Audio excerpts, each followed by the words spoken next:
Hey YouTube, this is Orion making another vid. If you like my content, please consider hitting the like button and also please consider subscribing as it is very much appreciated. This is my overview of the SOG Agency AG02 version. This is the first production run of the knife. These were limited to 1,000 knives and they are all numbered.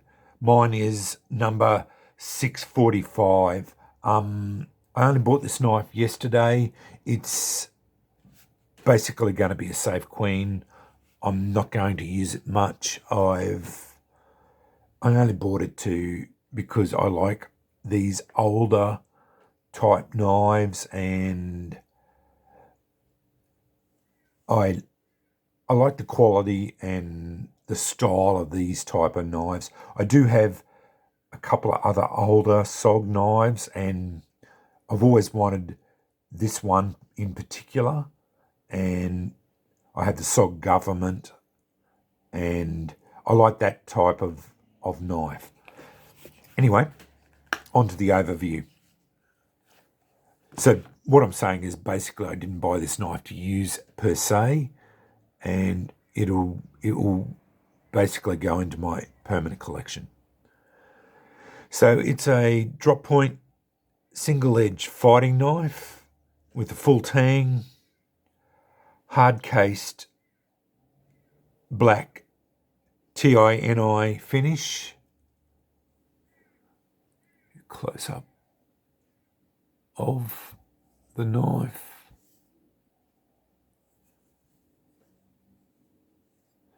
Features Oz 8 steel, stainless steel, with an advertised HRC of 57 to 58.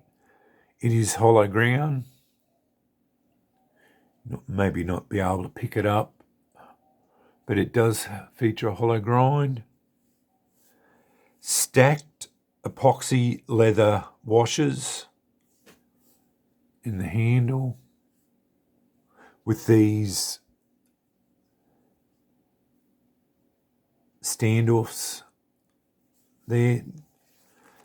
The leather is all really well done. It's a nice handle actually, and an aluminium pommel cap, obviously done on there, so that the tang goes all the way through here, and then it's secured on there. Features a finger choil, double guard, back false edge, and a lanyard hole. They are numbered here, 645 of 1,000. A little bit of billboarding, SOG Agency there, and where it's made in Taiwan. As I said, all the other description stats will be in the description bar. As I said, they are made in Taiwan. Comes with a leather sheath. It is bi-directional, so it doesn't matter which way you put the knife in. It'll go in either way, and the clasp, because of the way the guard's set up, will retain the knife either way. I put it in because I'm right-handed. I put it in this way so that it comes out and it's in my hand straight away. There it is in the hammer grip. Fits my hand, no dramas. Plenty of room on the handle. Reverse grip. Again, these were designed as a fighting knife, so that's why you got the guard. You can choke up with the choil, not a problem. No fear of going up onto the edge.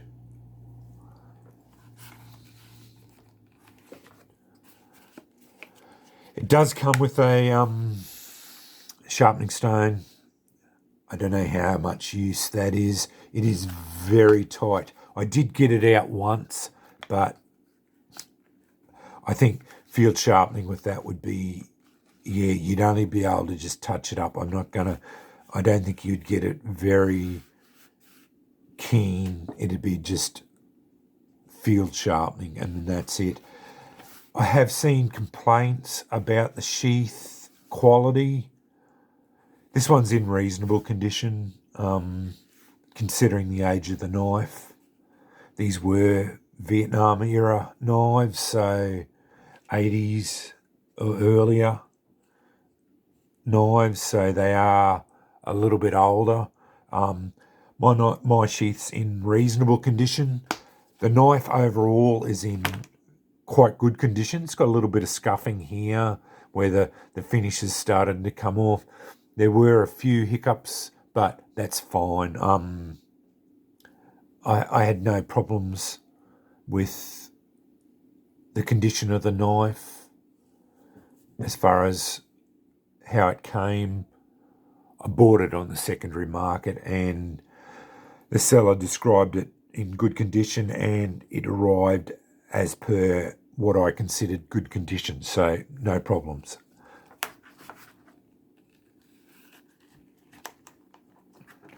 As I said, it's the first production run, numbered, 1,000 of these. Mine's number 645. They did come in two variants. The AG1 had a satin finish, and then the AG2, which this one is, had the black TINI finish. These knives were designed for CIA operatives in the early days of the Vietnam War, and they were designed for close quarter combat. So they were designed as a combat knife or a fighting knife. So that's exactly what they were designed for. And as I keep saying, I'm not trained as a knife fighter, but I can see it's a lively, light knife. For a large knife, largish knife, it's light, lively, seems to have all the qualities of a fighting knife that I would require for it. And yeah, it's a nice knife for what it is, like exactly what I wanted, and I'm very happy I ended up picking one up. Go across. I'm not going to do pros and cons for the knife because I didn't buy it for that. I'm not going to nitpick about it. The fit and finish on it's all pretty good. All of it's really pretty good, actually. Very happy with it, actually. Overall, the grind lines are all pretty even. Everything's pretty well done. It's reasonably sharp, although I'm not going to touch it up. As I said, I didn't really buy it to use it or anything like that. It was just bought as a collection piece for my collection, just because I've always wanted one and to add into my permanent collection. And I just wanted to show you my latest acquisition. I hope the light's picking it up. It's a handsome piece. Very, very handsome piece, actually. This is the old school SOGs,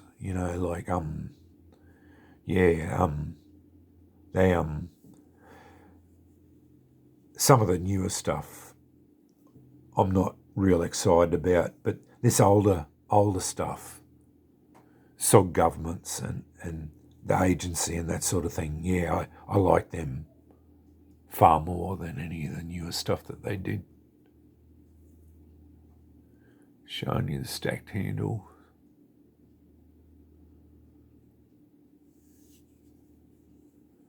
The guard did have a few scuff marks on it, That was the only real hiccups overall. You can probably see those scuff marks on it. And there was a few little hiccups in the scuff marks and whatnot on the blade. But you can expect that for a knife that's reasonably old, But overall, the blade, the knife's in good condition all the way around.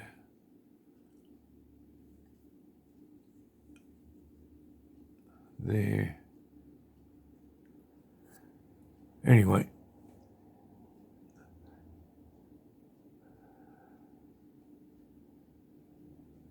And for full disclosure, I paid $170 Aussie for it. And I don't think I overpaid for it. Because I did look up on